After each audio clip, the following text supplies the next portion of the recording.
Lola's POV. I felt so hollow and empty. I thought I couldn't be affected by whatever he says or does anymore, but was I wrong? I could not properly hear what was going on around me. All I heard was echoes and distant sounds. Lola, Lola, can you hear me? I heard someone calling out to me distantly and tried to reply, but I could not. It felt like my lungs were being crushed and I could not even cry out for help. I suddenly took in a large gulp of air and came back to the present. Jace was kneeling beside me with a worried look on his face.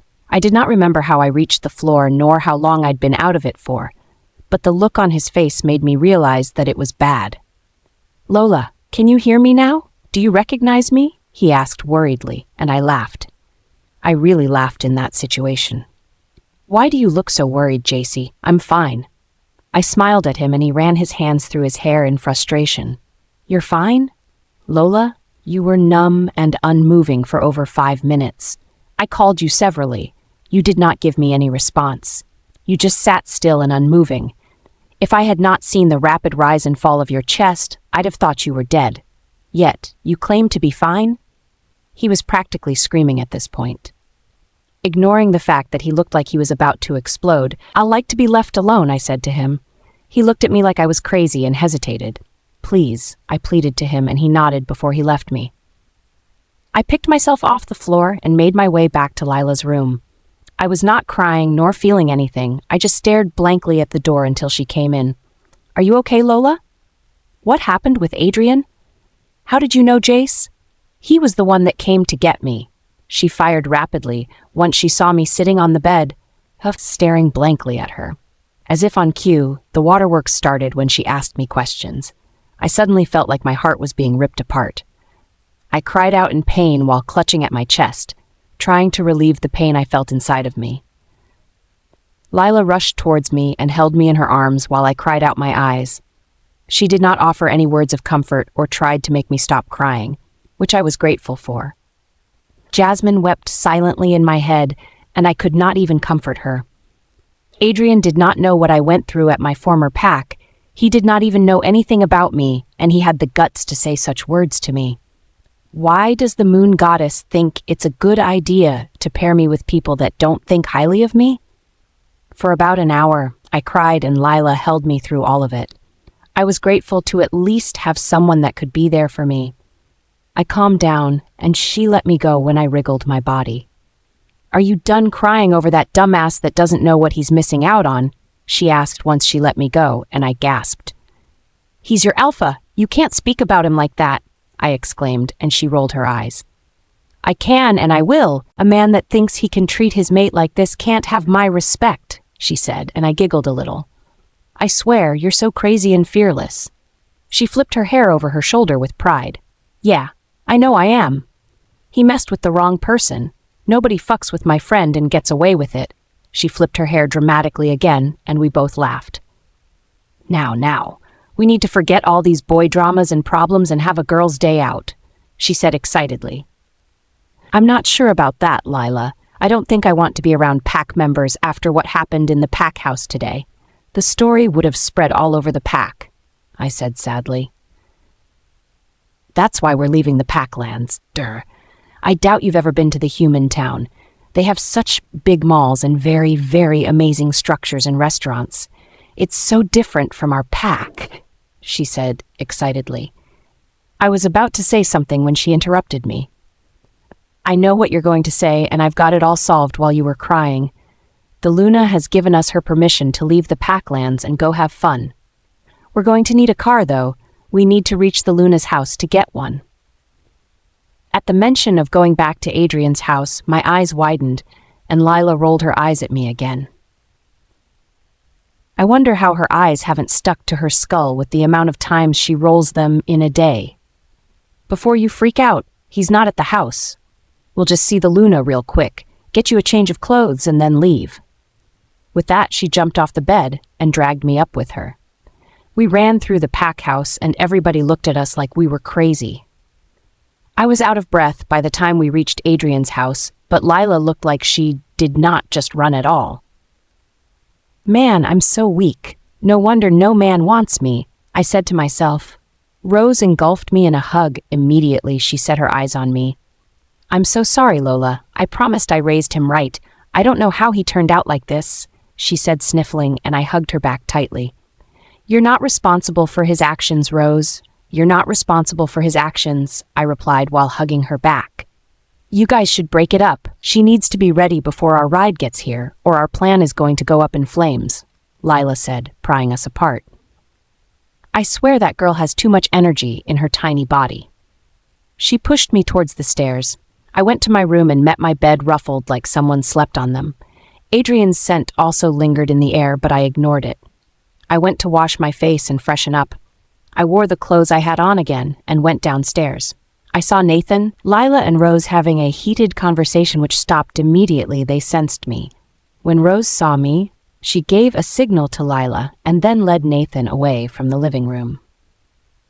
Nathan, darling, I need you to help me with something upstairs. Come with me. Nathan followed her, and that was when I saw Lila hold up a car key. She grabbed my hands and led me out of the house hurriedly. A sleek car was parked in front of the house, and she rushed me into the vehicle. Without wasting time, the vehicle came alive and Lila sped off with an evil laugh. Why are we running away? I asked her when she continued speeding even when we already left the house behind. A thought suddenly occurred to me, and I gasped. You did not just steal Nathan's car, did you? She laughed in response, and I wanted to scream at her. Yo, calm down. I did not steal it. I took it with Rose's permission, she said, and I calmed down a bit. Do you know what I also took with her permission? I shook my head in negative to her answer. Adrian's black card. She waved it in my front, and I felt my eyes widen in panic and my breathing quickened. Turn around this instant, Lila. We're definitely going to get punished. How can you be so crazy? I asked in fear and agitation. Adrian doesn't like me one bit. He'd be so mad if he found out that any of his money was spent on me. I rambled on, and she just let me panic while she continued driving. When I was done panicking, she spoke up. We have the Luna's permission, and getting his money spent lavishly is what he gets for messing with you. He won't know you spent any money. He's loaded, she said, and I calmed down a bit. With that being said, sit back and enjoy the ride. We're going to have one hell of a day, baby, she screamed into the deserted road, and we both laughed. And let me tell you that she wasn't lying when she said we were going to have one hell of a day. Lola's POV. We drove for a while before we entered the humans' town. I was amazed by the amount of people that roamed the street and went about their activities. No one was surprised to see anyone. It was unlike the packs, where everyone was in anyone's business. It took a while before we got to our destination, and I marveled when I saw the very large space that consisted of other large spaces that Lila told me was the mall. People trooped in and out of the mall in groups with kids as a couple or individually. They all looked carefree and happy, and I wanted to feel that way too. I was lost in thought when Lila shook me vigorously and told me to leave the car. You didn't plan to stay there for the whole of today, did you? We came here to have fun, and fun we'll have. Get down so we can enjoy the rest of our day, she said excitedly, bouncing from toe to toe. I slowly got out of the car and walked towards her. Rose had only one rule. You must never stray from me, she said, and gripped my hands tightly in hers. We walked into the mall and my jaw dropped when I saw just how beautiful it looked. Different shops with different names filled the big building. People seemed to have no care in the world and just went about their day alone, with their friends or with their loved ones. I can't decide where I want to go to first. I have a lot of things I want to show you. I'm going to list places we're going to visit, and you will pick one, she said as we stood in the middle of the mall. But I've never been here, and I don't know what all these places are, nor what is done there, I told her. Exactly why you're picking out the first location, girl. You won't be biased. Okay, so we have the boutique, the spa, and the saloon. Which one will you be going first? She asked me expectantly, and I was confused. I don't know, Lila. Spa? I asked uncertainly, and she clapped her hands excitedly. Excellent choice, Lola. I knew I could count on you to make the right choice for us. She held my hands and dragged me towards the so-called spa. I don't even know what a spa is. Spa, here we come, she shouted excitedly, and people looked at us weirdly. Great going, Lila. Can you please tone it down a bit, Lila? You've been here a gazillion times and you're even more excited than I am. People are giving us weird looks, I told her, and she screamed a little bit more just to spite the people looking at us. I giggled at her antics. They can give us looks all they want. We're here to have a good day, and a good day we shall have without being told how to behave or what to say, she spoke, never letting go of my hand nor slowing down her pace. I was about to ask her when we'd get to the so-called spa when she stopped in front of a store with Serena's spa in beautiful cursive letters in front of it. My favorite spa in the mall. Be prepared to feel like a newborn once we're done here, she told me as she opened the door. I was greeted by a calm, soothing scent that I can't place. It was a combination of lavender, chamomile, rose, amber, and other herbs that I can't distinguish. I felt at ease and loved the whole of the place. Look who's here, my favorite customer of all times, a voice sounded in front of us. And you brought a friend, she said as she smiled at me warmly. Serena, I missed you too. Lila ran forward and hugged the beautiful black woman in front of me. I stood awkwardly, not knowing what to do or say. The woman was taller than us, and she looked effortlessly stunning. Her black long hair was in braids, and it was decorated with beads. Her brown eyes shone, and her appearance looked like that of a hipster. The woman came close to me and gently patted my hair, sending waves of calmness and peace through me. She smiled at me, and I found myself smiling back. I felt like I've known her for a long time, even though I just met her. You grew up well, child.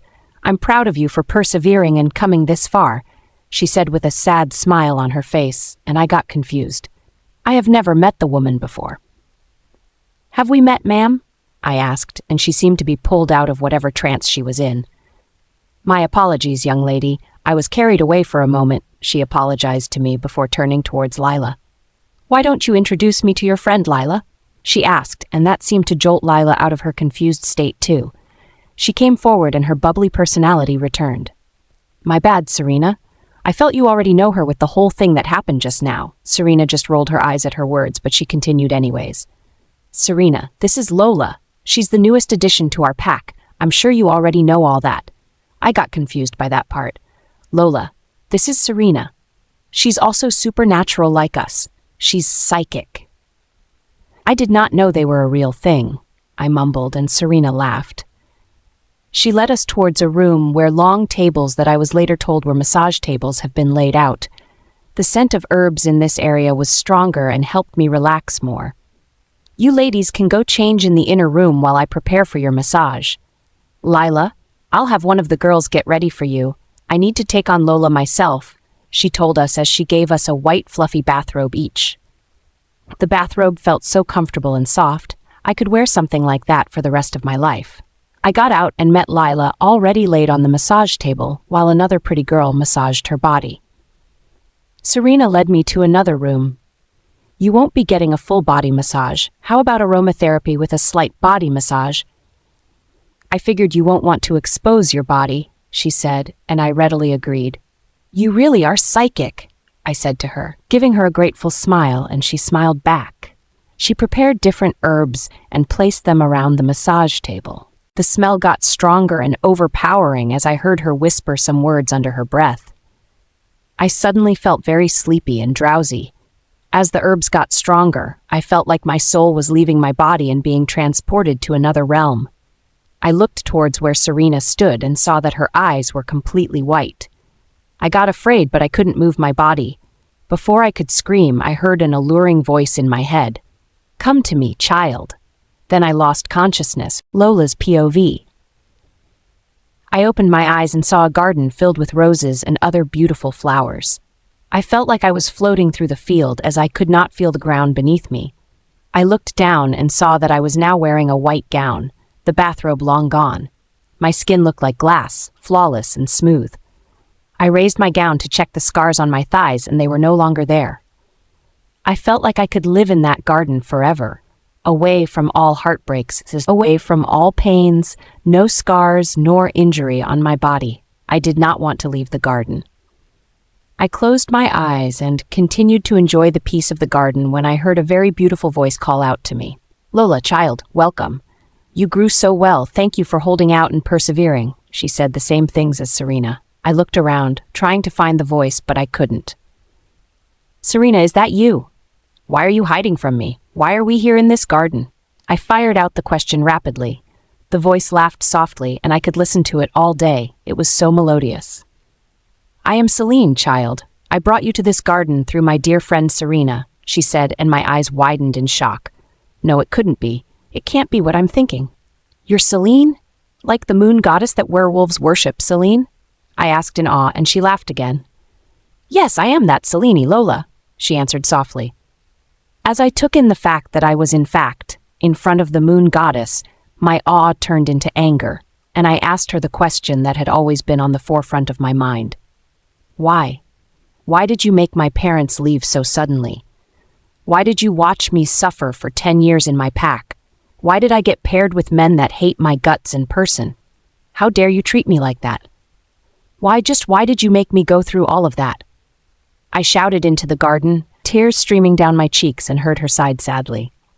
I'm sorry, Lola. I did not abandon you, I promise.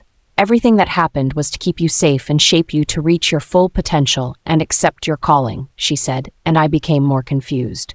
Full potential? Calling? What the heck was she talking about? I was about to ask her what she meant when she spoke up again. I know you have a lot of questions, but now is not the time for that. You'll discover more as time goes on. Go now, child. Lila is waiting for you, she said, and I shook my head. Lila can wait. I want to know what. I was in the middle of my sentence when I felt like I was being dropped from a very high point. I felt my heart lurch, and I kept screaming. I was about to hit the ground when I woke up with a gasp on the massage table. I sat up and saw Serena smiling at me. What was that about? Was that really Celine? What did she mean by full potential and calling? I asked Serena, and she just shook her head at me. You'll find out as time goes on, Lola. Don't rush to find information. It's almost here. Don't doubt whatever decision you decide to make from here on, she said, and I wanted to scream. Why can't nobody tell me what the fuck is going on? I waited for 10 years, and now I have to wait more? I was about to say something to her when Lila came into the room. She looked so relaxed and refreshed, the total opposite of how I was feeling inside of me. Serena gave me a look that said to keep shut, and I decided to let it go. I fell asleep. Would you believe that? I guess you would believe. You look like you just woke up too. She came to sit beside me on the massage table. She suddenly looked at me and gasped before using her hands to cover her mouth. Oh my goddess, Lola. Your hair looks so white. It's a totally different shade from the silver I was used to. It looks so good and pretty. She turned towards Serena. You never made me look this gorgeous with a simple massage, Rena. She accused her, and Serena laughed at her. You never asked, Sugar. Lila said it was time to go. We already spent more time than we ought to. I quietly went to change my clothes back. The dream I had and what Serena said were at the forefront of my thoughts. Are you okay, Lola? Lila asked me as I came out wearing my former clothes. You look like you have a lot on your mind. I nodded my head in negative to assure her that I was okay. This won't do. If massage won't take your mind off things, I know what will. Off to our next stop. She clapped her hand excitedly, and I tried to make excited too, since she was doing this for me. We'll be off, Serena. I'll see you another time. Thank you for your time. Lila held my hands and dragged me out of the shop without waiting for Serena's response. I managed to catch her eyes before we left the shop, and she smiled sadly while waving at me. We came to a stop in front of a store that sells clothes. I could not remember the exact name of the store, but it started with a G. Their clothes were very expensive, but Lila said that was exactly why we went in there. We shopped for clothes for almost 2 hours. Chelsea made us enter almost every store that sold clothing and accessories in the mall. We also shopped for girly products and makeup. Before we went to eat, we stopped by a store called Victoria's Secret. They had a lot of sexy underwear, and Chelsea made me buy them even when I told her I wouldn't be needing them. My hands were starting to ache from how much load we had. We stopped by a food court, and Chelsea ordered a burger and fries for me. I've never had it before. It felt so good eating something that wasn't prepared in the kitchen. I'm not saying they're not good, but it was a nice change. I felt eyes on me and looked towards where the feeling came from, but saw nothing.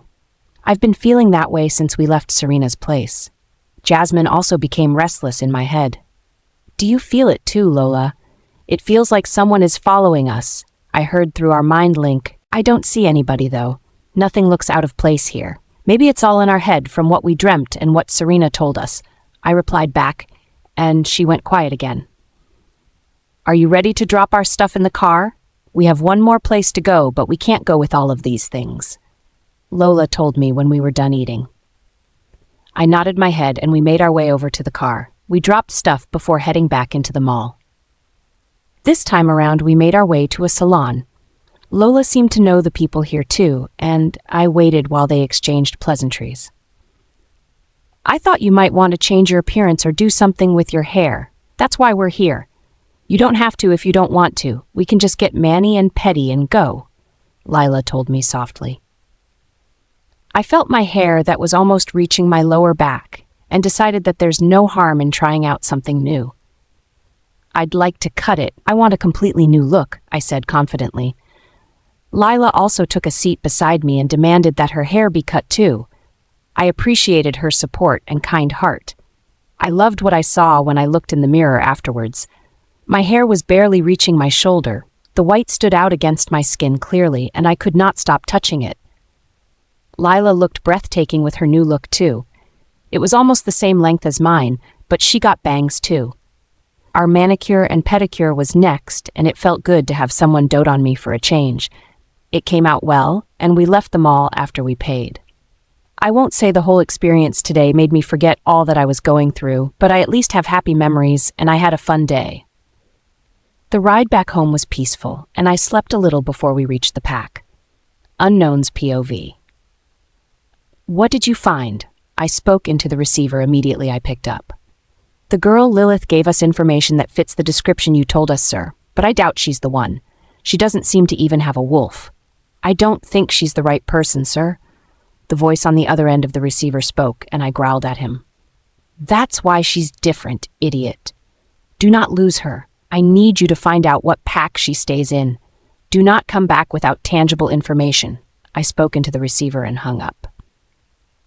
Very soon, darling, very soon you'll be mine and mine alone. Lola's POV. You know that feeling when it feels like you've finally reached your final destination? Then you can rest? That's exactly how I felt when I saw the pack come into view. I might not have a mate still, but I have people that will support me and stay by me now. Even though they're not up to 5, they're still people I can count on to stick up for me. The pack house came into view, and I saw a fuming Nathan standing in front of the pack house. Uh-oh. I looked towards Lila, and she didn't seem to care that he was angry, and it was directed at her. We packed in front of the pack house, and Nathan stormed over to the car, knocking harshly on the window.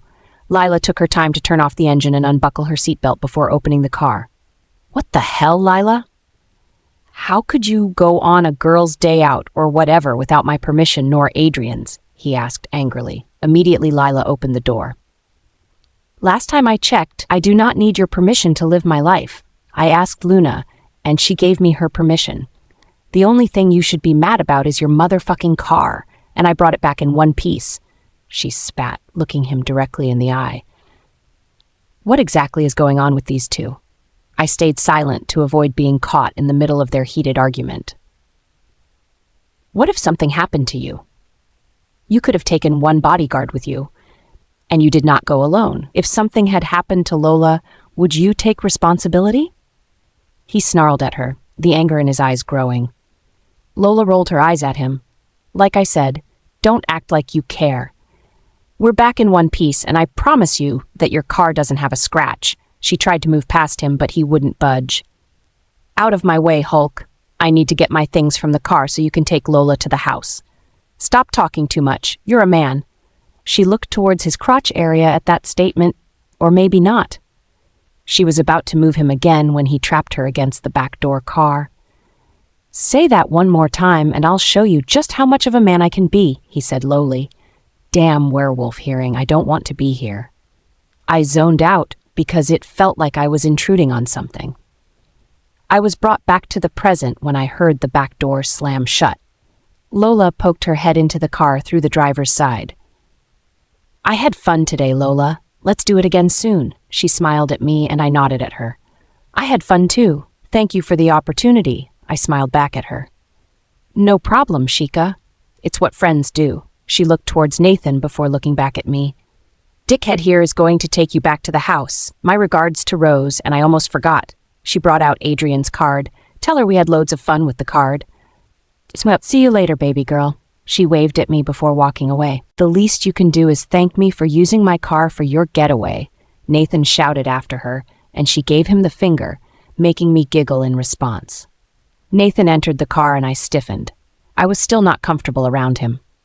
"Good evening, Lola. Your hair suits you," he said, and I was shocked. "Thank you?" It came out as a question, and he started the car, which I was grateful for. Rose came outside when she heard Nathan's car stop in front of the house. She ran towards me when she saw me and hugged me. "Oh my goddess, you look stunning. I like the color you made your hair," she gushed over me. I wanted to tell her I did not dye my hair, but decided against it. Nobody would believe I met with the moon goddess in my dreams anyway. "Let's go inside, so you can tell me all about your day and how much fun you had. I want to know everything." She pulled me towards the house before Nathan's voice stopped us. "And who's going to carry all of these loads inside?" "Definitely can't be me," he said, and Rose turned on him with her eyebrows raised. "You want your Luna to lift heavy loads when you're here? Where is your manners, young man?" She asked with her hands on her hips, and Nathan bowed his head in submission. "I'm sorry, Luna. I'll carry all of it inside now." Rose turned towards the house, and we giggled together.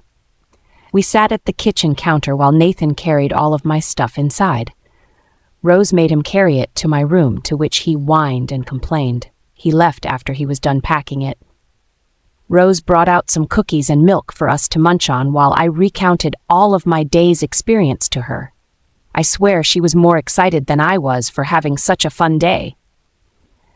And she made us enter all of the stores in the mall, was what I was talking about when Adrian entered looking all sweaty and rough.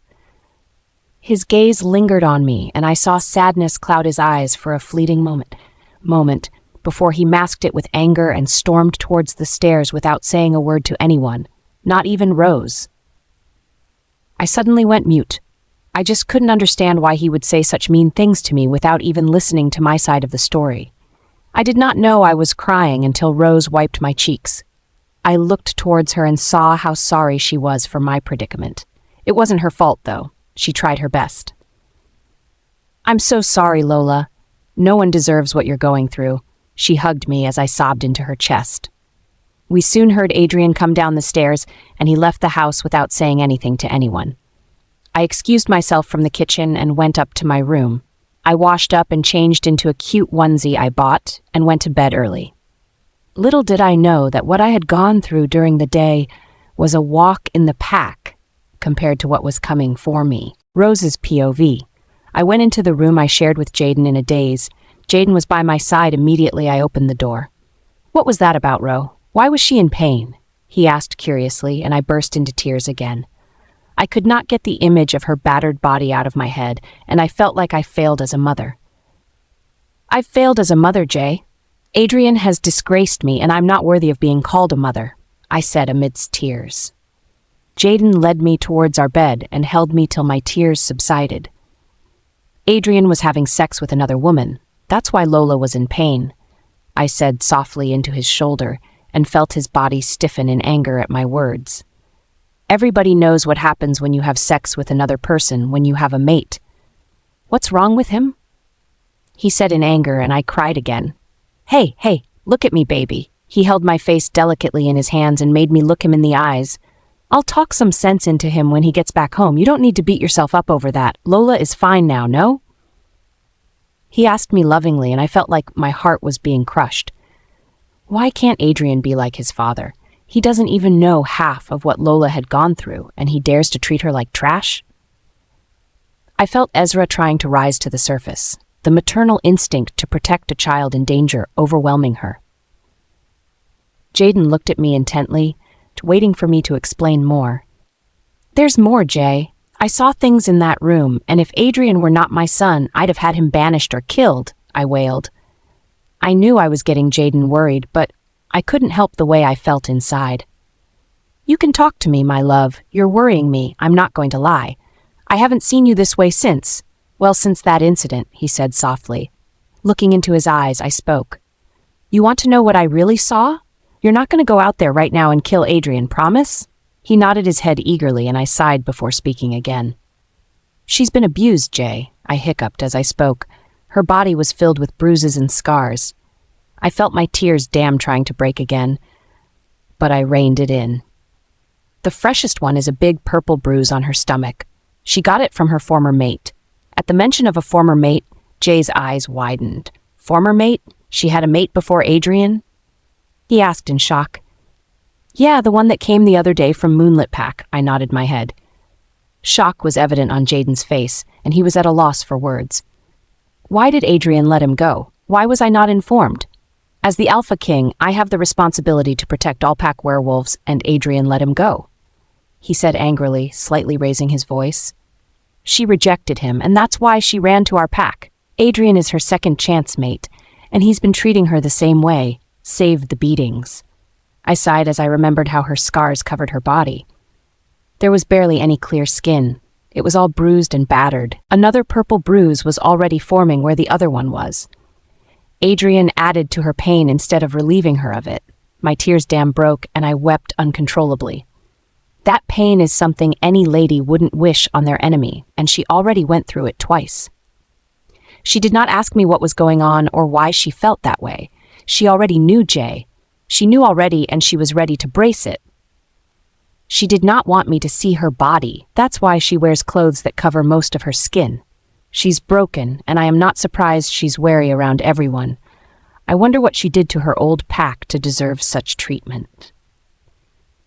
Jaden was silent as I said everything I saw, but I could see him trying to rein in his anger by clenching and unclenching his jaw.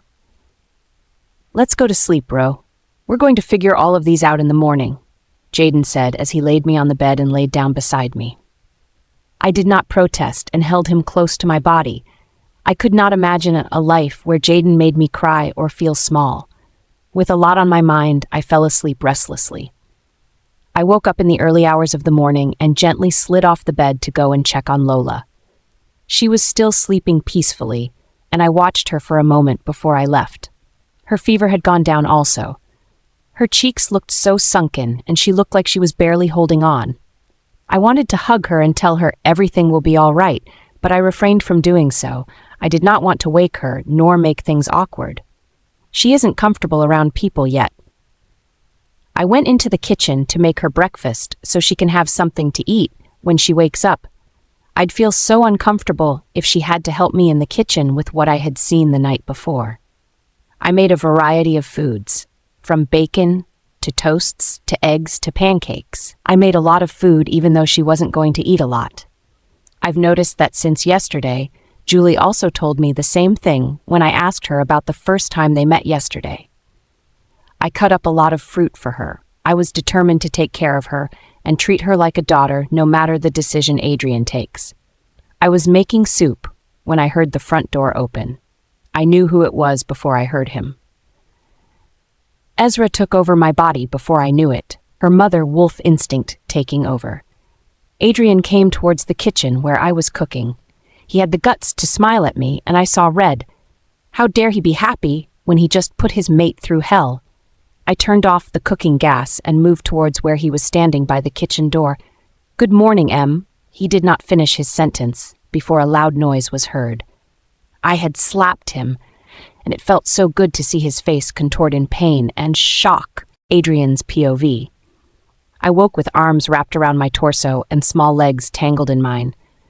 It took me a while to realize that I wasn't in my bed, and memories of last night came rushing back. I felt disgusted with myself and tried to untangle myself from Faye, but she snuggled herself deeper into my neck, and I realized she was awake. What do you think you're doing, Faye? I questioned when she kept hugging me closely. She looked up at me through her eyelashes, and I felt nauseated. Don't get me wrong, Faye is gorgeous. effortlessly gorgeous, but she's not my mate, and I couldn't stop blaming myself for making such stupid decision just because I was angry. What are you talking about, Adrian? We had a good time last night, and you even slept over. That means you've decided to take me as your Luna, and not that low-life rogue, right? She asked and giggled, but all I saw was red. I held her tightly by her throat in anger, squeezing till she looked like she was about to pass out, and tears streamed down her face. Don't you ever open your dirty, slutty mouth to call Lola a low-life rogue, ever! She's more of a woman than you'll ever be, and the earlier you grasp that, the better. I snarled in her face before dropping her like a hot potato, making her cough violently. I stood up from the bed and opened my mind link, expecting Daxon to go off on me, but all was quiet. Mom wasn't screaming through the mind link either. Well, that's a first. I dressed up and left Faye's house, not uttering another word to her till I left. Feeling the need to release pent-up emotions, I went to the pack gym to de-stress.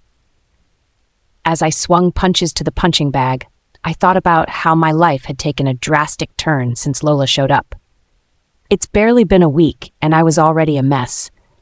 I couldn't get her out of my head, and I felt paranoid that my mind link was so quiet. I've never felt so alone. It's unlike Daxon to be totally quiet. Low P. After using about an hour in the gym, I decided to go home. I was feeling restless, and I just knew something was wrong. I got home and met Mom cooking in the kitchen with Lola nowhere in sight. She had a variety of food set out, and I wondered what was going on. She was making what seemed like soup when I entered the kitchen. I smiled at her and greeted her. "Good morning, Em."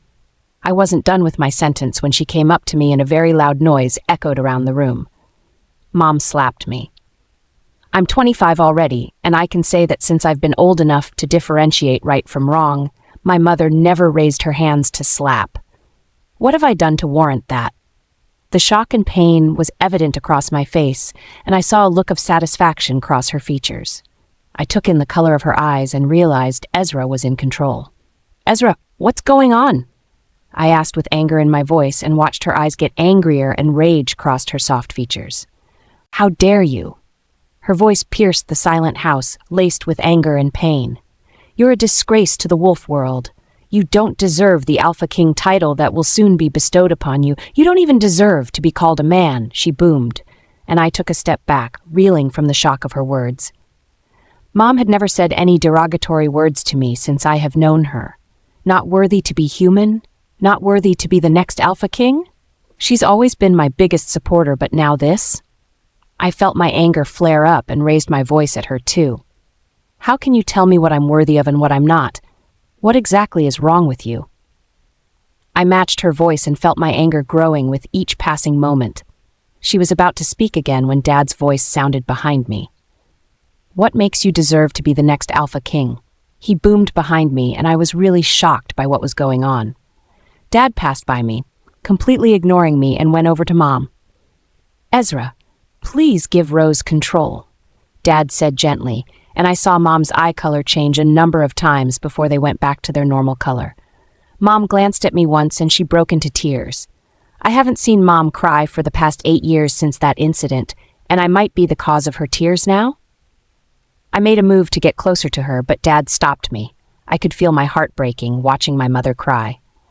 "Dad, what's going on?" I asked, worry starting to set in. My mother is one always full of joy in life, and she was crying in despair. "I suggest you go check on Lola and see for yourself. Your inability to hold yourself together caused her so much pain last night. You're no different from her former pack and mate, Adrian," he spoke and went back to comforting Mother. I felt like I had been hit by a train. She had a former mate that mistreated her? It all clicked in my head, and I wanted to punch myself for being so stupid and oblivious. The signs were all there, and I ignored them.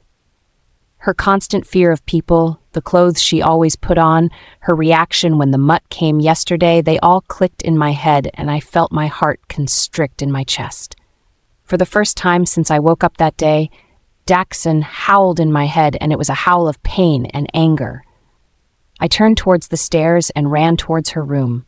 I opened the door gently to find her looking lifeless, save her moving chest beneath the duvet. I walked towards the bed and saw her beautiful hair scattered across her sunken face. She looked so fragile, and my heart broke even more. I made this happen to her. I could have given her a better life when she escaped her pack, but I made it worse for her. I resisted the urge to sweep stray hair away from her face. I don't have the right to touch her, after what I put her through. I saw her arms and shoulders that were not covered by the duvet, and the anger in me multiplied. Daxon tried to take control, but I resisted it. He was going to do something we'd regret if I gave him the opportunity to take over now. Her arms had dark purple and blue bruises, and her shoulders were not left out too. I could not even imagine what the rest of her body looked like. Taking one last look at her, I left her room with tears streaming down my face and anger burning in my heart. Lola's POV. I awoke to stabbing pains in my stomach and willed myself not to cry. I had to stop crying at every little inconvenience. I looked out the window and saw sunlight streaming in. I wonder how long I had been out for. I wanted to stand up, but I felt like 10,000 needles were piercing my joints.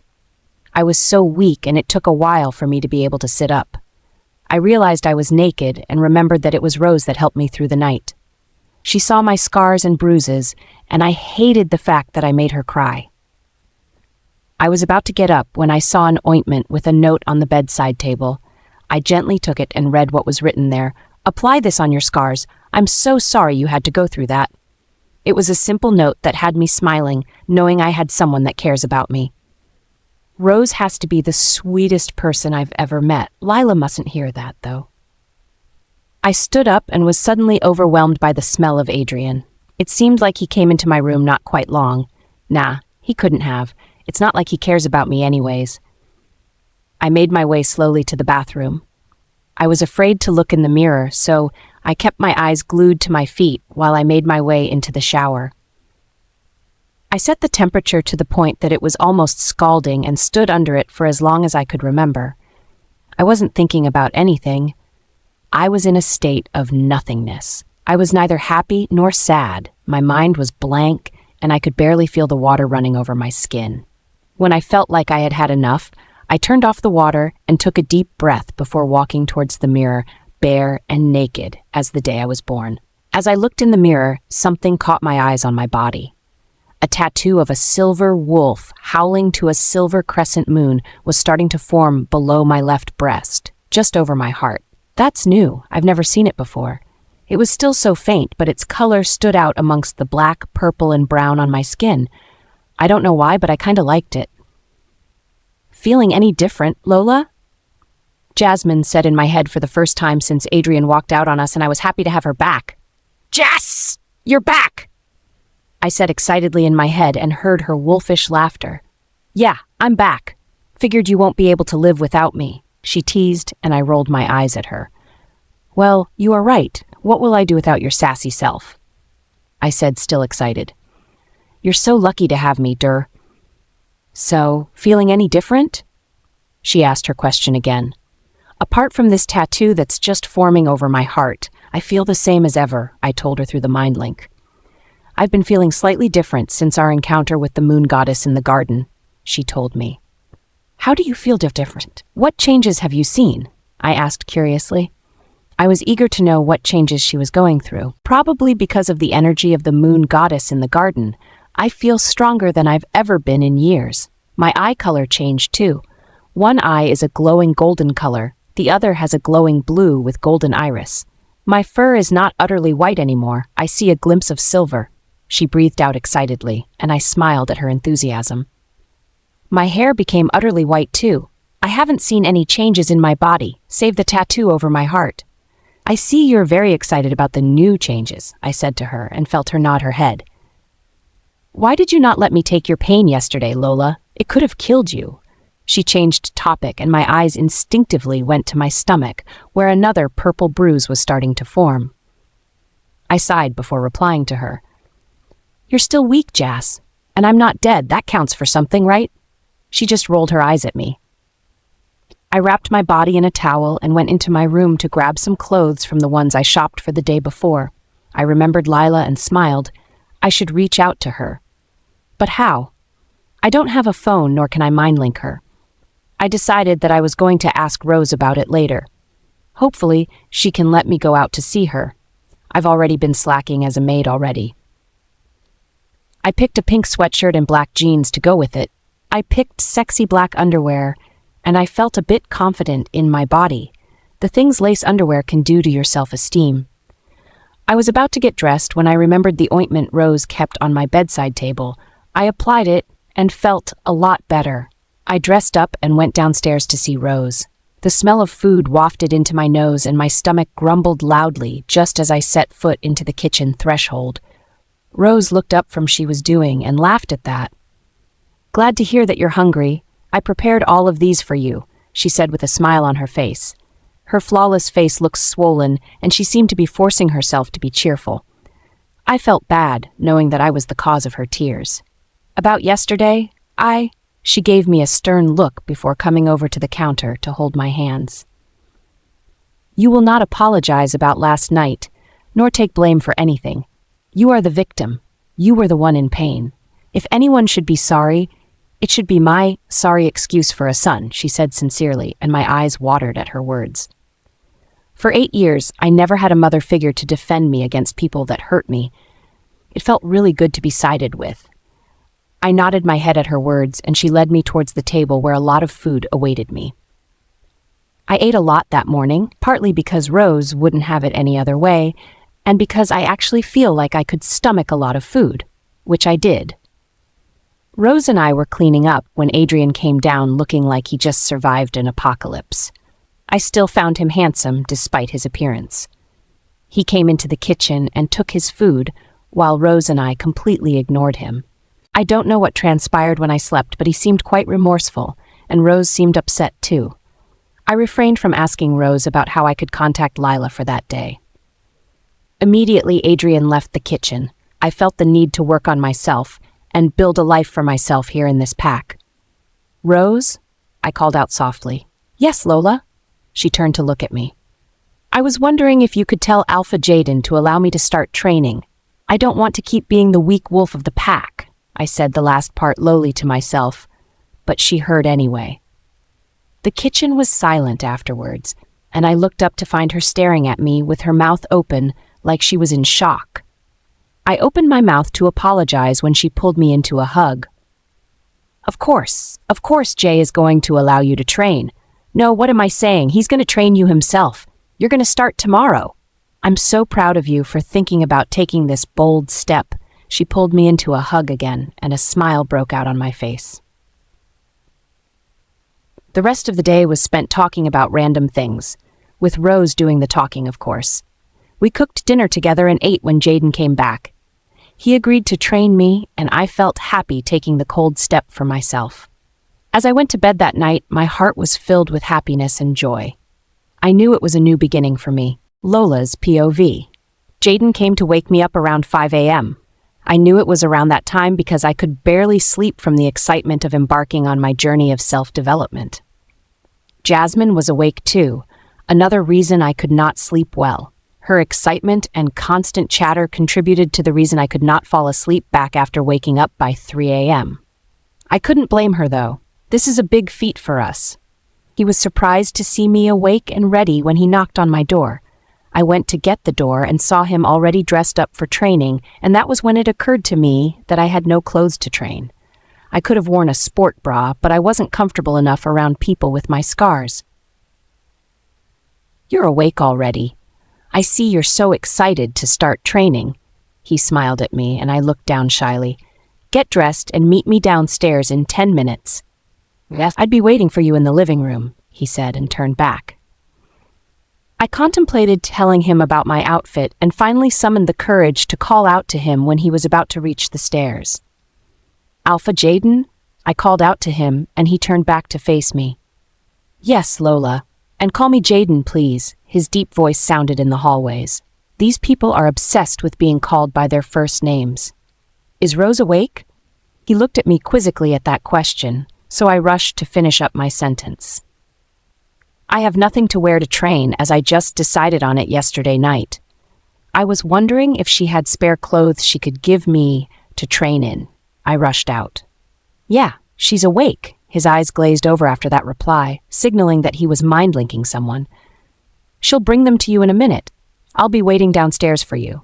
With this, he turned and went down the stairs. Rose came around with a gym leggings and long-sleeved top to go with it. She hugged me tightly before she went down the stairs, too. I went into the bathroom to wash my face and brushed my teeth before hurrying back to the room. I hurriedly put on the clothes as I did not want to keep Jaden waiting. I put on a black Converse and made my way down the stairs. Rose was nowhere to be seen when I got there. So Jaden and I made our way to the basement, with Jaden leading, of course. It's not like I have any idea how to reach the basement. We got to the gym, and I was wowed by how amazing and big it looked. Gym equipment was placed all over the place, and it was just magnificent, all in all. Since this is going to be your first time ever training, we'd be starting with a full-body workout to build your body and strength. I nodded exactly at everything he said, not fully understanding the whole process involved. By the time he said that we were done training for the day, I was about to faint from exhaustion, even though I felt good and proud of myself. Jaden passed me a bottle of water and patted my shoulder. "You did quite well for a first-timer. You'd be a pro fighter in no time, Lola. I see potential in you," he said as he patted my shoulder. With that, he went upstairs, leaving me to get myself together before I went after him. Rose's eyes lit up when she saw me enter the kitchen. She left the table she was setting and came to hug me. "Jaden told me you did so well. I'm so proud of you, Lola," she said as she hugged me, making a smile appear on my face. "I prepared food already. You should go and freshen up and then come back to eat." She smiled at me lovingly, and I felt bad for making her stressed to feed me again for the second time in a row. "I've made you cook for me for the second time in a row, Rose. I feel so bad for stressing you when I'm your maid and should be the one doing all of these for you," I said to her, and she glared at me. "Nonsense. Is it not clear yet that I do not see you as a maid? You're my daughter, Lola, and mothers always care for their children, so shut your mouth and go shower," she said, and I felt my eyes fill up with tears. Mother. A word I haven't heard in 8 years. Without saying another word, I hugged her tightly as I let the waterworks leak down my cheeks. She held me without saying a word, just patting my back and allowing me to cry. She pulled back from me after some minutes and cleaned my tears. "That's okay for now. Do not make me cry also," she sniffled, and we both burst into laughter. "You have a very nice laugh, Lola. You should laugh more often. You deserve it." I nodded my head and turned to make my way up the stairs. I was halfway up the stairs when she called out to me. "Oh, and dress nicely. We're going to the pack house in a bit," she said before going into the kitchen again. Just the perfect opportunity to see Lila. With a bounce in my steps, I took my bath and put in a beautiful gown that hid my scars well and paired it with a cute sandal. I ran a comb through my hair and used stud earrings from the ones we shopped. I applied lip gloss and sprayed perfumes on my pulse points like the store attendant taught me to. I looked in the mirror, and I have to admit it myself that I look totally amazing. There's a glow in my eyes, apart from the fact that it glows. I felt alive and had something to live for. Jasmine yipped happily in my head, her excitement matching mine. I stopped in front of Adrian's room as I made my way down the stairs again. My heart reached out to him, but I blamed it on the mate bond. I was so close to knocking on his door before I cautioned myself. He doesn't want me, nor want to have anything to do with me. The earlier I get that into my head, the better. Rose, Jaden, and I had breakfast together, no one speaking about the fact that Adrian wasn't present. I volunteered to clean up after eating just so Rose could get ready faster. I couldn't wait to see Lila again. I just finished placing all the dishwares in their rightful place when Rose came downstairs looking as gorgeous as usual. She kissed Jaden goodbye, and I felt a pang in my heart at their show of affection. We left the house after saying goodbye to Jaden and made our way to the pack house. As we neared the pack house, I saw people making preparations for a party. Some people were hanging banners, some were hanging decorations. I wondered what was going on, but refrained from asking Rose. I'd be seeing Lila in a minute. I'll just ask her. Rose saw some pack members and decided to have a chat with them, which gave me the opportunity to go into the pack house to see Lila. I went into the kitchen, but she wasn't there. I decided to go look for her in her room. Immediately, I entered the hallway leading to her room. I was met with a very shocking view. Lila and Nathan were kissing, Lola's POV. Lila and Nathan were kissing. I could not keep my surprise in and gasped loudly, gaining their attention. They turned their attention to me, and I felt like I was intruding on their moment, so I hurriedly went back the way I came in. "Lola," Lila shouted after me, and I froze in place. I slowly turned around to look at her and saw her whispering harshly to Nathan, who kept pouting at her. Nathan is pouting? What a sight to see on the big bad beta. I giggled at the sight of Nathan pouting and acting like a kid, which made them turn their attention to me. Lola glared at me, and Nathan looked embarrassed, so I looked away shyly. Nathan eventually left, saying a greeting to me on his way out. "Good morning, Lola," he said to me lightly. "Someone is in a happy mood, I see." "Good morning, Nathan," I said softly, bowing to him as he left. He had barely gone far when Lila pulled me by my arms and dragged me towards her room. "Long time no see, stranger," she said immediately we entered her room. She glared at me with her hands on her hips, and I almost laughed because I knew she wasn't even angry. "Back at you, stranger. You knew I had no means of contacting you. You should have contacted me first," I said to her, mirroring her pose, and she looked genuinely shocked. "Who are you, and what have you done with Lola?" she asked in shock, and I laughed. I actually laughed, making her widen her eyes. "Yeah, I get it. It's my first laugh since Mom and Dad passed." "Oh my goddess," she laughed as she rushed towards me to pull me into a hug. "I love this new you, Lola. This is so amazing," she screamed in a high-pitched voice, and I had to block my ear a bit. "Did you do something with your eyebrows?" she suddenly asked, and I shook my head in a negative. "Nope, I don't even know what to do with them," I replied to her, confused. "They look a shade lighter." She pulled me towards her vanity mirror and made me face it. "See?" And she was right. While it wasn't really noticeable, my brows were not completely black either. It must be one of the changes I've been noticing recently. I made a mental note to ask Jasmine if she had seen any recent changes too. I contemplated telling Lila about the changes I've been seeing recently and what happened with Adrian, but decided against it. There were pressing matters to attend to. "So you and Nathan, huh?" I turned to face her and she was already blushing. "What's going on between you two? I thought you hated his guts?" I asked, and she looked everywhere but at me, and that was when it clicked. "He's your mate!" I screamed, and she nodded at me before giggling.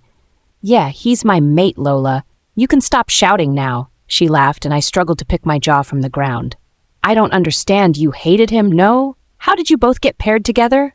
"I know he liked you, but you hated his guts," I said as I sat beside her on the bed. "It's barely been a week since you've been here, and you knew he liked me too?"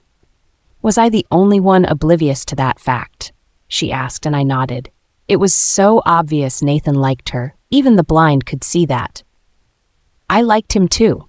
I told him once when I was 14 and he was 21, and he told me he saw me as a younger sister and nothing more, so I turned to anger to show him I did not care about him, she said, and I was shocked.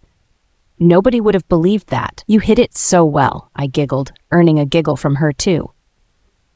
So, what party is going on today? I saw people making preparations for a party as I entered the pack house. I asked as I got comfortable on the bed. Lila got up and did a curtsy before me, making me wonder what was going on with her. Yours truly turned 18. It's a tradition for the pack to throw a coming-of-age ceremony for every wolf. That way, you get to find your mate in the pack or start preparing for a journey outside of the pack to find them as soon as possible. It's your birthday? I screamed for the second time that day, and Lola just laughed at my expression. Yes, it's my birthday, and I never would have thought that you had such lungs on you. This is the second time you're screaming in the span of 20 minutes. We were together the day before yesterday, and you did not tell me anything about it being your birthday. I'd have gotten you a gift.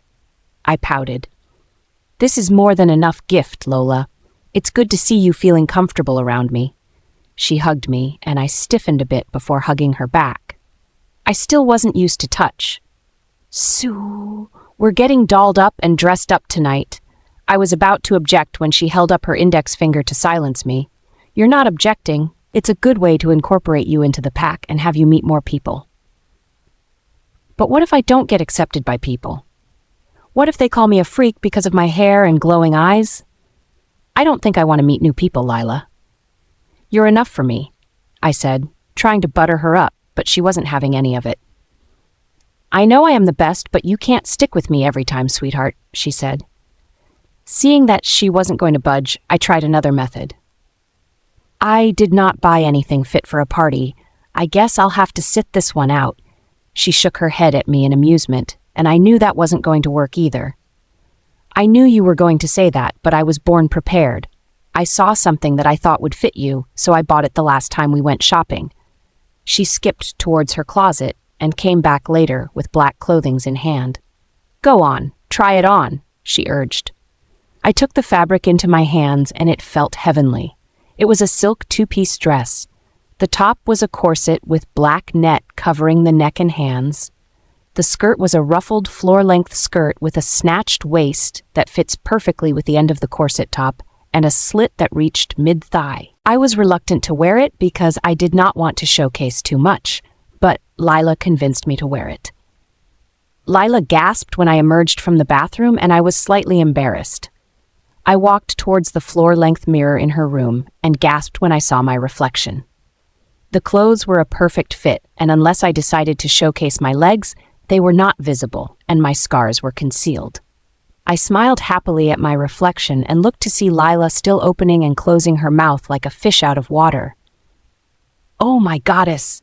You look like a goddess, Lola, she gushed over me, and I became red from embarrassment. Yup, you're definitely wearing that and making a statement, she clapped happily. The gathering was supposed to start by 7, so we started getting ready once it was 4 in the evening. Lila did my makeup and left my hair the way it was. She was clad in a green floor-length gown with cowl neck showing off her milky skin. She looked breathtaking and amazing. We walked out together hand in hand, my nerves getting the best of me. The pack house was filled to the brim and swarming with people. I felt nervous, but Lila squeezed my hand to assure me that she was with me every step of the way. We walked into the garden, decorated especially for the occasion. You're doing good, Lola. You look breathtaking, too. She smiled at me as we moved farther into the garden. No sooner had she said those words when I locked eyes with Adrian. I felt like all the wind was knocked out of my lungs as I took him in, Adrian's POV. She was gone from my presence before I could send Faye away. I tried searching for her when another figure showed up in front of me. I closed my eyes and sent a silent prayer to the moon goddess to give me the strength to not break someone's neck today. I opened my eyes only to see Nathan in front of me grinning wildly. Must be nice to have someone you've always wanted to be your mate as your mate. He noticed that I wasn't mirroring his excitement, and his smile disappeared and was replaced by a frown. Who pissed in your cereal? You look like you're about to go on a killing spree, he observed, and I took a deep sigh. He wasn't the reason I lost sight of Lola. I did not need to take out my frustrations on him. I was just disturbed by something. I'm fine. Where's your precious mate, and why are you not with her? I asked him. If I saw Lila, I'd see Lola too. She's her only friend, and they tend to be together. Oh, she's with some group of friends, and I can't hover around her every time. She doesn't like it. He grinned, and I shook my head at him. He's far gone in love, and nothing can pull him out of it. I want to feel that with Lola too, but I fucked things up royally. And besides, she's making Lola make new friends and see new people, he added, and I think I got a whiplash from looking at him so fast. Are there guys in the group of people she's meeting with? I asked, trying to keep the jealousy out of my voice and keep Daxon at bay. He nodded his head, and a low growl escaped my lips. Nathan started laughing. The motherfucker actually laughed. I looked at him quizzically, but he kept on laughing. Dude, you should have seen your face when I mentioned another guy. If you care about her so much, why don't you make the first move on her and accept her as your mate, instead of making the two of you suffer unnecessarily? He asked. I wanted to tell him how I fucked up, but I knew how bad Nathan frowned upon that particular act, and I felt ashamed to speak to him about it. I just shrugged my shoulders and kept looking around for Lola. I eventually spotted her at the far end of the garden, talking to a group of 4 people with Lila beside her. She seemed fine and happy, and she would sometimes laugh with them. I wanted her to be that relaxed with me too, but she seems to freeze anytime I get close to her. You made us lose that opportunity, dude. You don't have the right to complain about not being close to her, Daxon said in my head. He was right. I did make us lose that opportunity, so I better suck it up. Lila soon left the group she was with to go to the prepared stage for her coming-of-age ceremony. Nathan moved to stand beside the stage, and I followed after him. He was the future beta and her mate after all, and I also had to stand there as the future alpha. As the ceremony went on, I could only focus on Lola. She looked breathtaking, and no one held a candle to her. Her hair seemed to shine brighter than it normally would. She soon excused herself and went to get something to drink. I saw Faye going towards her and resisted the urge to leave where I was and snap her neck. I wouldn't hesitate to snap her neck if she laid a finger on Lola. She got to where Lola was, and I could see her saying something to her. A low growl left my lips, and Nathan looked over to me. "What the fuck has got your panties in a twist now? Can you please concentrate on the matter at hand?" He whispered harshly to me, and I snarled at him, making him flinch. How could he tell me to relax when the devil herself was going towards my mate? Not a lot of people know Faye's true character because she acts all sweet and charming. Deep down, she's a power-hungry bitch and would do anything to get her way. I'd be damned if I let that bitch hurt mate. If it means tearing through your skin and taking control, I'd do it. Daxon growled angrily in my head. He was right. I couldn't let anything else happen to Lola. She had already been through a lot if her scars and behavior around people were anything to judge by. Ignoring the look people gave me and Nathan's warning, I stormed over to where Faye was talking to a confused Lola. Faye left where Lola was standing when she saw me coming. Of course, the bitch knows what she's doing. Lola looked more confused after Faye left. I got to where she was, and she did not even notice I was standing in front of her till I called out to her. "Lola?" I said gently. She shook her head and focused her eyes on me, widening her eyes when she realized who I was. I was just getting water to drink. I wasn't doing anything I promised. She rushed out and seemed scared of me. My heart broke to see that she thought I might hurt her. I had not been a good mate. I know, but I wasn't going to inflict physical pain on her. I decided to ignore that and ask about Faye. "What did Faye say to you?" I asked her. "Faye?" she asked in a small, confused voice. Of course, she doesn't know her name. What was I thinking? "The woman that left just now, what did she say to you?" I asked again. "Oh, it was nothing. She just gave me advice, that's all," she said, looking anywhere but my side. I did not need to listen to her heartbeat to know that she was lying. "I asked you a question, and I demand an honest answer, Lola," I said with more authority. I did not want to scare her, but I needed to know what Faye said to her. "She told me to leave you all alone," she stammered out, and I felt rage take over my body. Without saying another word, I stormed off and went in the direction I saw Faye went.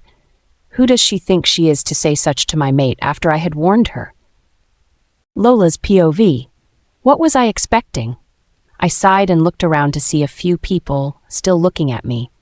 Some were looking at me with pity, some with curiosity, and I got a few hate glares too. I shook it off and walked towards Avianca and the rest of the group. They were looking at me with curiosity too. I just pasted a smile on my face and tried not to trip over my legs as I walked towards them. "What was that, girl?" Alex was the first one to ask when I reached where they were standing. What was what? I feigned curiosity, but they were not buying it. That just happened. Durr! Why was the future alpha talking to you? He rarely talks to anyone in the pack, Avianca added, and I tried to come up with lies but couldn't find any. I was about to talk when Greg spoke up. "Nathan is Lila's mate?" he said, and everybody's head whipped to the stage so fast I almost laughed. It's funny how people lose interest fast.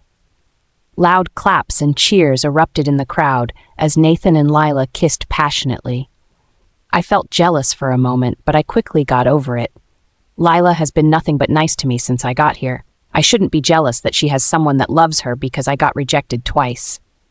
I felt eyes on me and looked up to see Greg looking at me. I sent him a grateful smile and he nodded in response. He knew what the relationship between Adrian and I was, and that's why he took the attention of the other people in the group away from me. Lila came rushing towards us and held my hands immediately. She got to me. She must have seen what happened from the stage. Lola and I have something to do right now.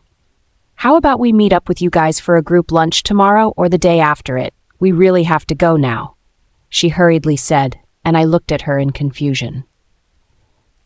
We had something to do. How come I wasn't informed? I was about to question her when she gave me a look that said, "Shut up."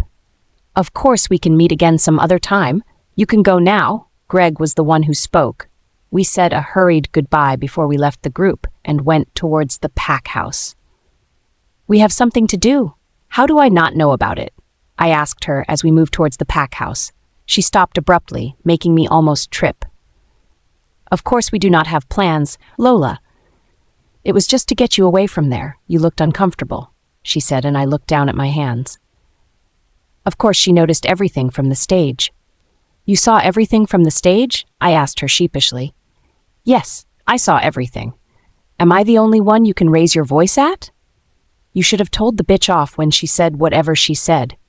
It must have been something about Adrian. I saw the way your face looked pained after she left. She rushed out. I could feel the anger in her words, and I wondered who the anger was directed at. What exactly was I supposed to say to her, Lila? She told me to leave Adrian alone because he would never love me, I said, my voice cracking. And she was right. When I told Adrian what she said, he just left without saying anything. Is that whom I was supposed to fight for? I asked with tears in my eyes, and Lila's eyes softened. She was about to talk when she stopped. Let's leave here first. There are lots of people around. She dragged me into her room. Are you not supposed to be with your mate right now? I asked, partly because I did not want to have any conversation regarding Adrian, and partly because she was actually supposed to be with her mate. He went to look for Adrian, and I had to get you out of that conversation earlier. Do not try to change the topic, she glared at me. I should go home, Lila. I have training with Jaden in the morning. I just started. I don't want to miss out on it nor slack. I changed the conversation. I did not want to talk about Adrian. He did not choose me, so I'm not going to be bothered about him. Thankfully, Lila dropped the matter when my words caught her attention. You started training with Jaden? You're so lucky. He's the best fighter and trainer in the whole of the werewolf world. He's not the Alpha King for nothing, she gushed, and I sighed in relief at the change of subject. Yeah, I know I got lucky, I laughed. That's why I shouldn't slack so I won't get punished by my trainer. I'd get going now, Lila. It's late already, I said, but she stopped me. I'll have Nathan drop you off at the house. It's already late and I don't want any harm to come to you, she said, but I disagreed. I did not want to keep her away from her mate any longer. I can walk the short distance just fine, Lila.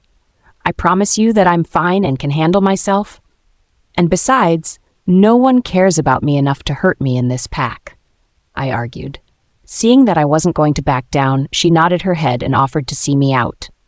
We were barely outside when we met Greg, who was coming into the pack house. I was going to avoid him, but Lila dragged us towards him. Greg, you're heading in already? Lila asked a very obvious question, and he nodded his head. I've noticed that he wasn't a guy of many words, which is very good. Can you see Lola home for me? She asked, and we both looked at her in shock at the same time. I've told you I can get to the house back just fine, I said to Lila, and she rolled her eyes. Please, I don't want to be a bother. You don't have to listen to her, I said to Greg. I'll see her home. It's not a bother at all. He turned towards Lila, who clapped happily at that. Now I can go to my mate in peace, she said before hugging me and skipping off, leaving Greg and I alone. Shall we? Greg said after a moment of silence, and I nodded my head as we proceeded out of the pack house. The entire walk home was silent and awkward. We were almost at the house when he spoke up. So you're Adrian's mate? I wasn't even shocked by the question. I knew that he knew already. He lived in the pack house after all. Yeah, I'm his mate, I said softly. Faye lied. You're not a freak, and you're definitely worthy of love. Any man would be lucky to have you as a mate, he said, and I opened my mouth in shock. How did he hear what Faye said? How did you hear what Faye said? The distance was pretty far apart. I asked in awe. We're at your house already. See you at the group lunch tomorrow or next tomorrow, Lola. Have a good night. With that, he walked away speedily, and I whispered my reply into the night. I entered the house to find Adrian seated in the couch, fucking with anger. I ignored him and the mate pull and made my way to my room. There's only one way I can be happy in this pack. Moving on from Adrian and becoming a strong warrior, and that's exactly what I'm going to do. Adrian's POV. I went in search of Faye immediately I left Lola. I was blinded by rage at her insolence.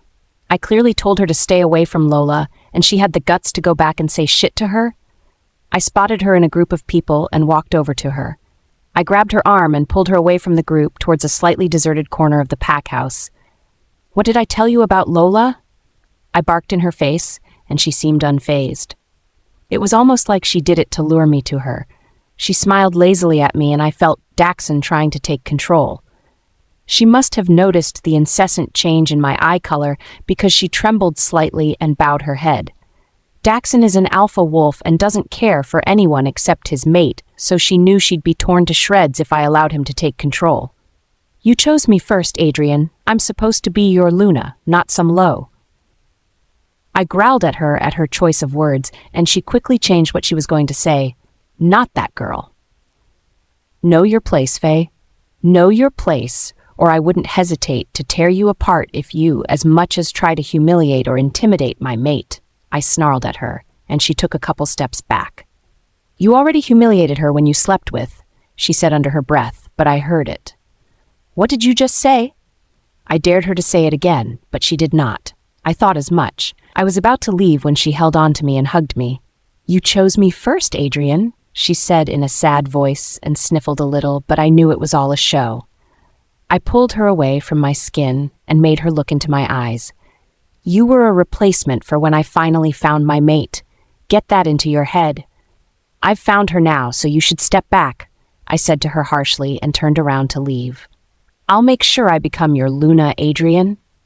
No one is going to love you the way I do, not even that freak, she shouted after me, but I ignored her. She's a psycho with some loose screws. I wasn't going to let her pull me down with her. She doesn't even love you nor feel the mate bond with you. She did not bat an eye when I told her to leave you for me. A real woman would have fought for her mate, but she just stood there like she did not even hear me.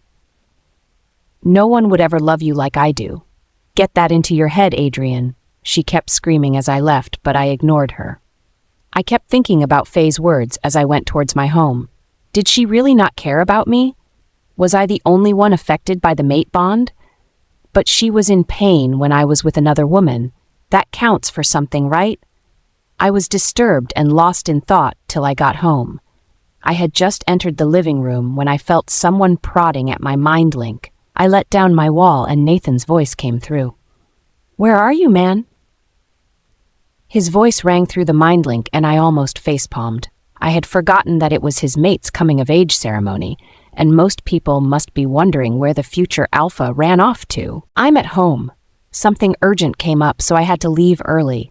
I'm sorry, I should have been there as your alpha and best friend. I sighed. Kob, to cut the mind link. I know there's something bothering you and you can't deny that. I was waiting for you to find the right time to let me in on it, but not anymore. What did you do, Adrian? Spill, he said through the mind link. I think it's better we talk about this when we see each other, I said. I wanted to escape the conversation by any means, but he refused. He already knew I was going to find a way to escape it. I think we should talk about it now. Something happened and you've been avoiding the topic. I also noticed Rose nor Jaden were happy with you today. What exactly did you do, Adrian? He asked and I sighed. I hate the fact that he knows me so well, but I also needed someone to tell me how to move forward with her.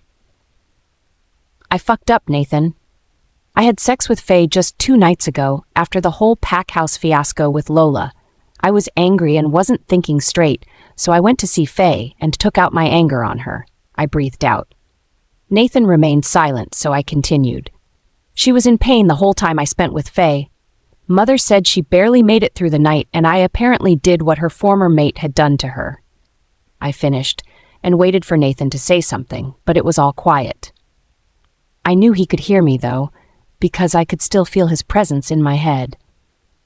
I don't know what to say, Adrian. You know fully well that she'd gone through something.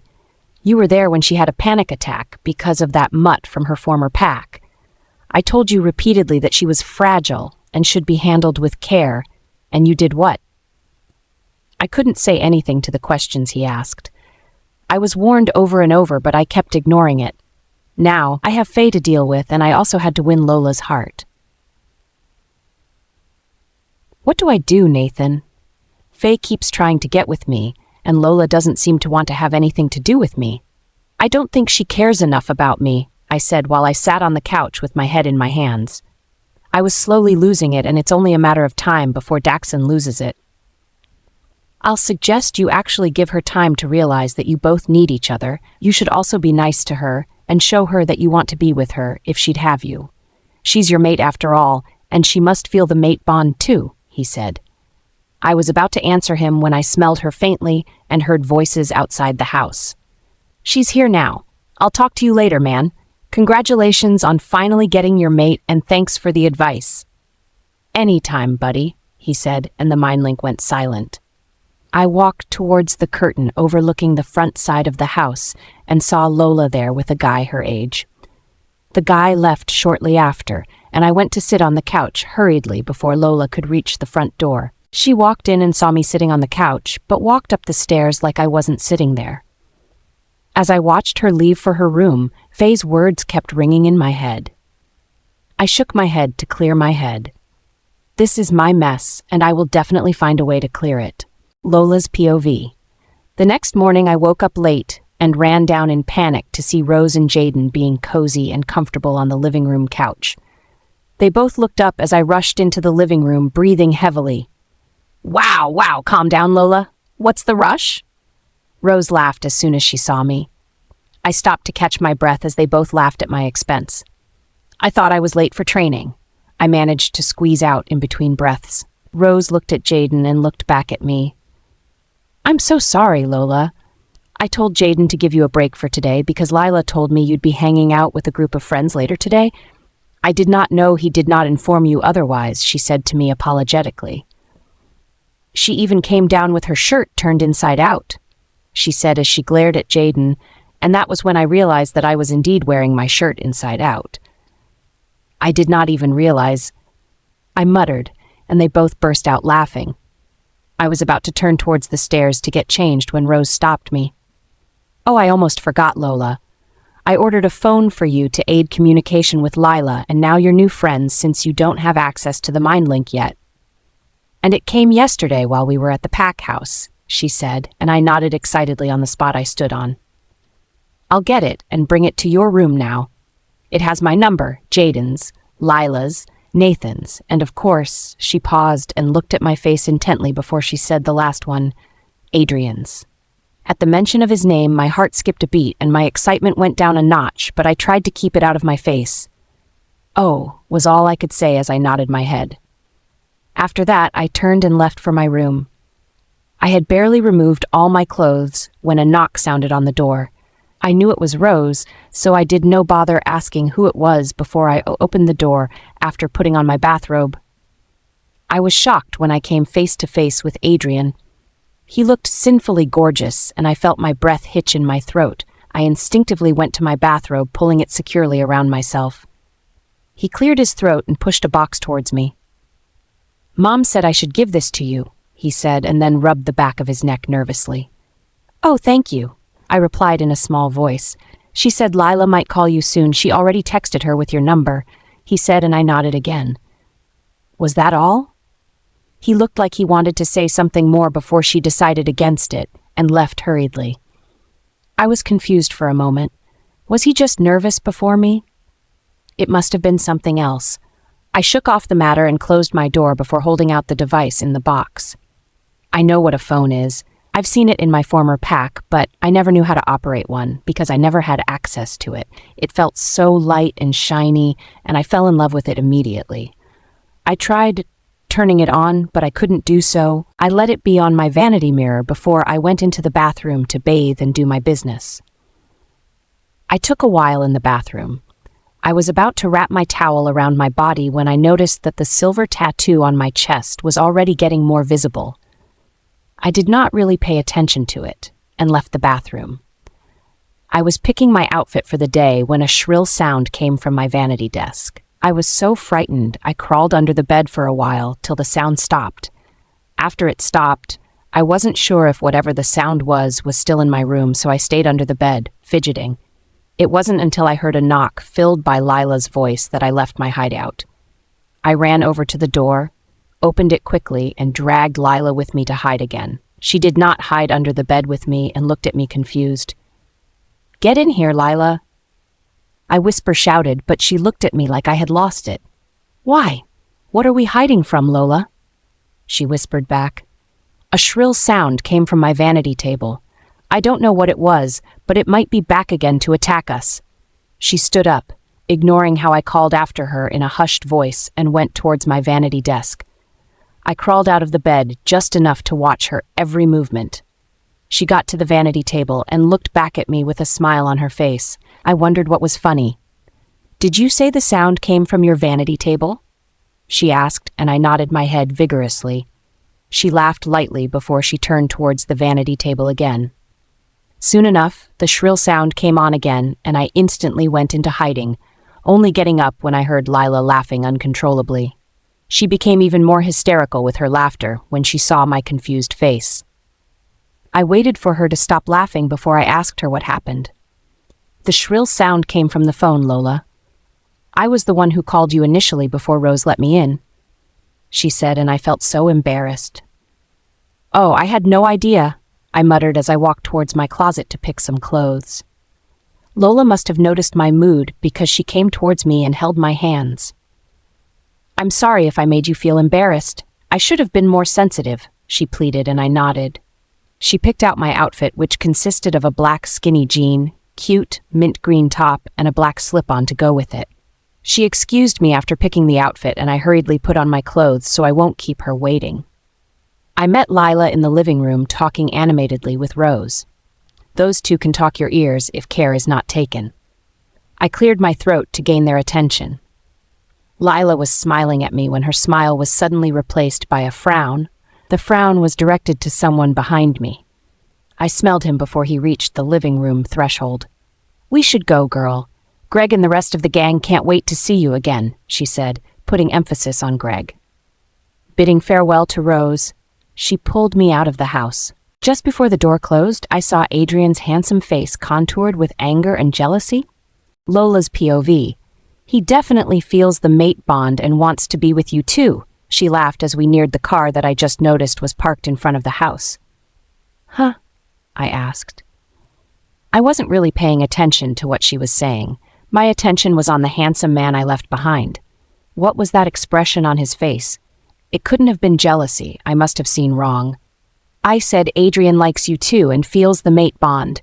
You should have seen his face when I mentioned Greg," she said as she doubled over with laughter, letting go of my hand in the process.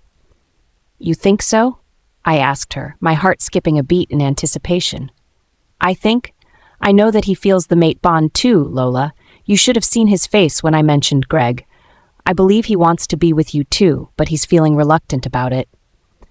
I went mute as we entered the car. If he truly loved me, why did he have sex with Faye? Why did he not say one word of assurance when I told him what Faye did? A lot of questions ran through my head, and I tried to shake it off. I'm going to have fun today and worry about Adrian later. My goal is to work better on myself and grow beyond anyone's imagination, so until he decides to speak up and take responsibility for the relationship, I'd act like I did not see him either. Throughout the car ride, Lila chattered nonstop about how her first night with Nathan was, how good it felt to finally find her mate, how gentle Nathan was with her. You do not want the full details of how she said Nathan was with her. I tried to follow her constant chatter, but my mind couldn't help but wonder about a lot of things. I felt grateful to Rose and Jaden for taking me in and standing by me against their son. I thought about how my life had changed in the span of a week. I went from almost dying to going to have coffee with people I just met.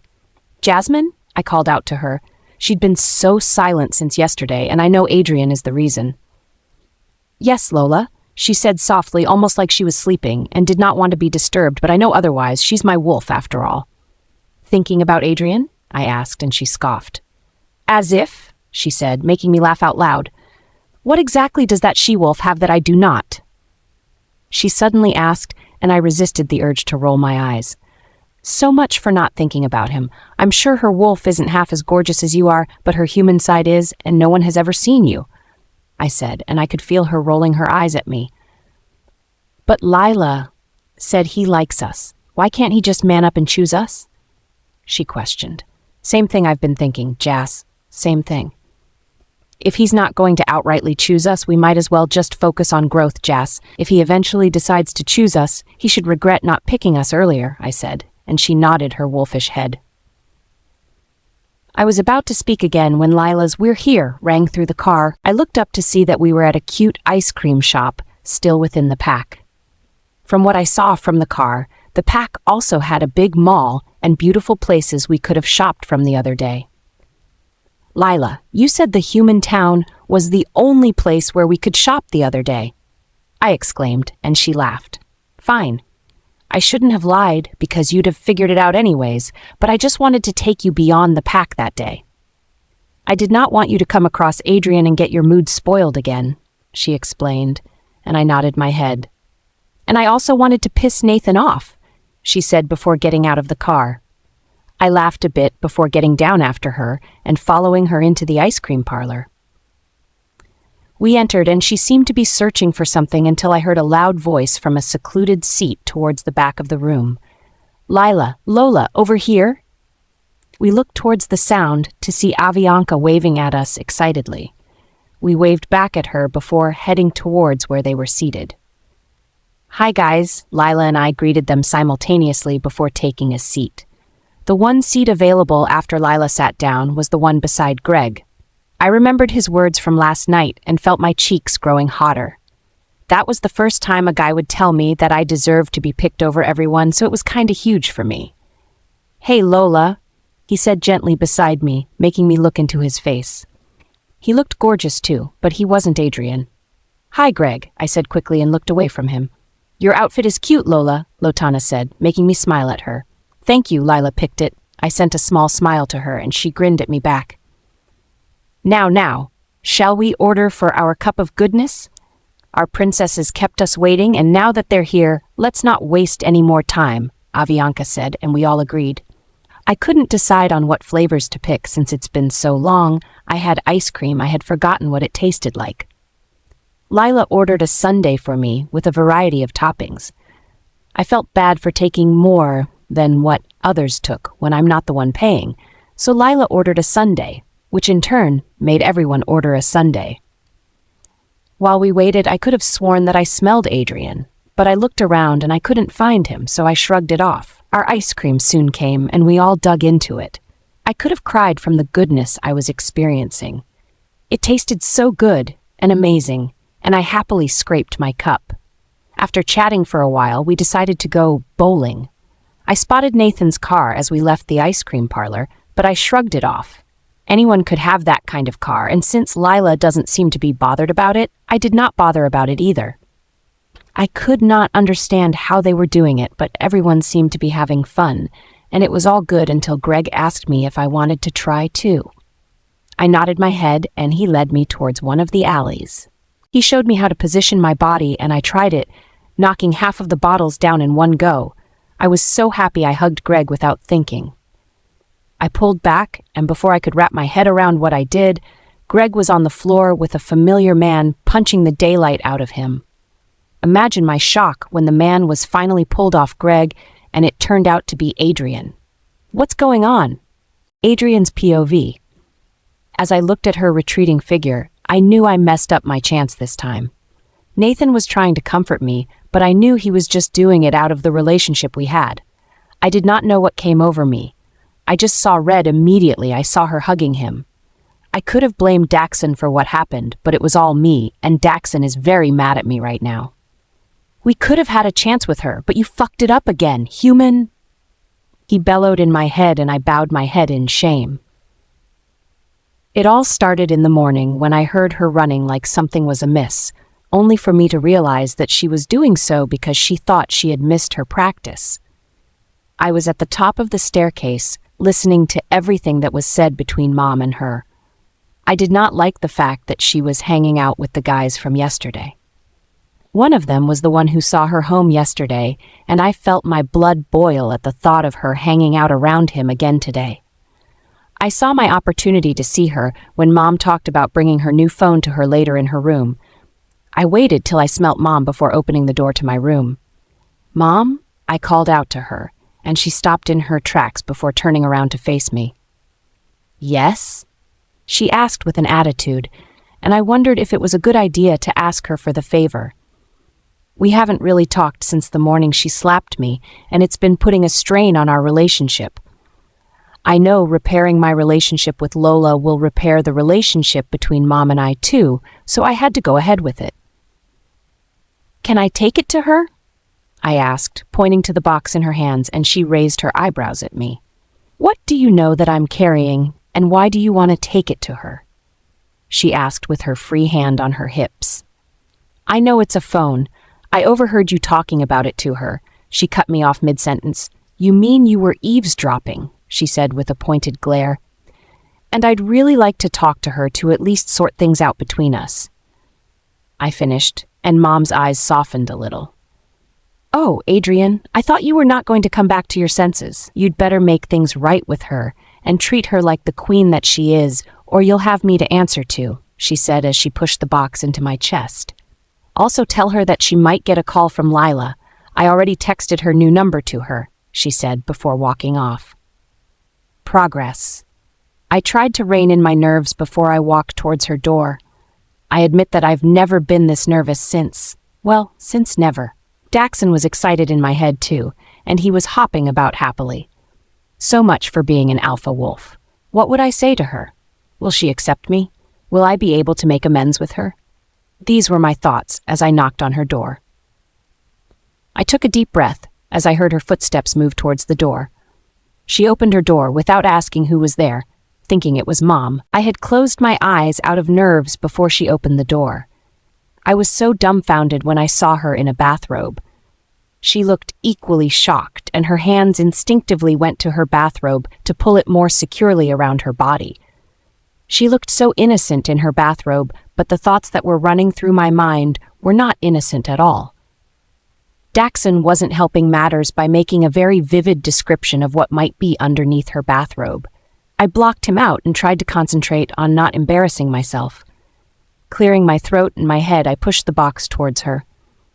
"Mom said I should give this to you," I said, rubbing my neck nervously after she took it from me.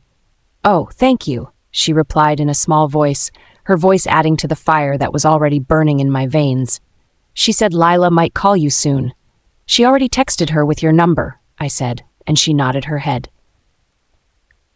I wanted to say more to her, but I didn't know what to say, so I turned and left, cursing myself for being such a coward. I contemplated going back to meet her, but decided against it. I did not want to disgrace myself again. I was still deciding when I heard smaller footsteps than Mom's pad through the hallways. I listened intently and realized it was Lila. It took a while before she finally left again, but without Lola, which meant she was still in her room. I was about to go and see her when her doors opened and she came out, smelling heavenly as always. The fact that she was going out with the same set of people I saw her with yesterday made my blood boil. The thought of her smiling at any man or being friendly with them made me see red. I went downstairs in time to see Lila stand up and move towards her. Lila's eyes and mine met, and her smile got replaced with a frown almost immediately.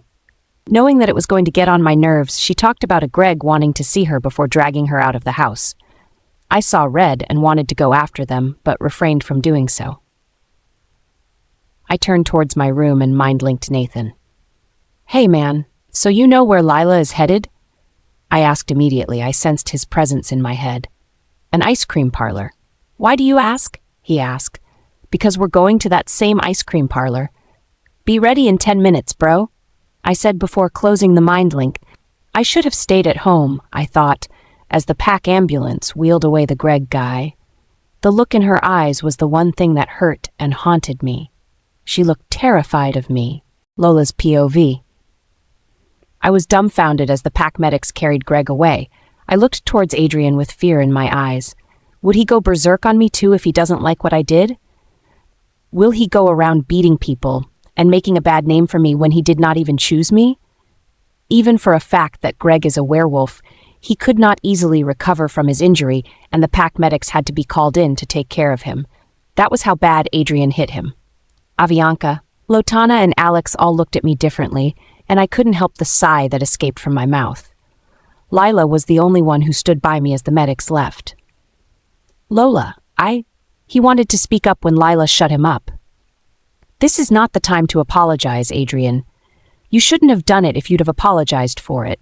Since she came into this pack, you've caused her nothing but pain and anguish. If you can't fucking make her happy, at least stay the fuck away from her. She screamed in his face before holding my hands and pulling me out of there. I was thinking he'd have her head for speaking harshly to him, but he barely reacted. Nathan stood by him, but he looked like he'd rather go after his own mate. People around gave us different looks, and I'm sure people who did not know I was his mate now did. Lila did not let go of my hand till we reached the car.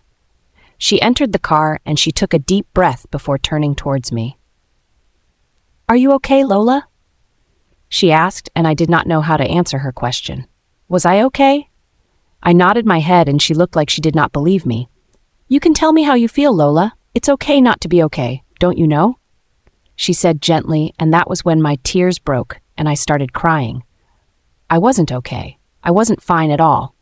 I wanted to scream at the top of my lungs and kick him till he's down in pain too, but I couldn't. I wanted to be loved by my mate and meet new people that won't regard me as a freak, but my chances are ruined now. Instead, I opted for a simple, "I'm not okay." Hey, it's okay. It's fine, baby girl. We should go and check on Greg first, yeah?" I nodded my head at her words and tried to stop my tears from flowing readily. By the time we got to the pack clinic, my heart was threatening to burst out of my chest from being so nervous.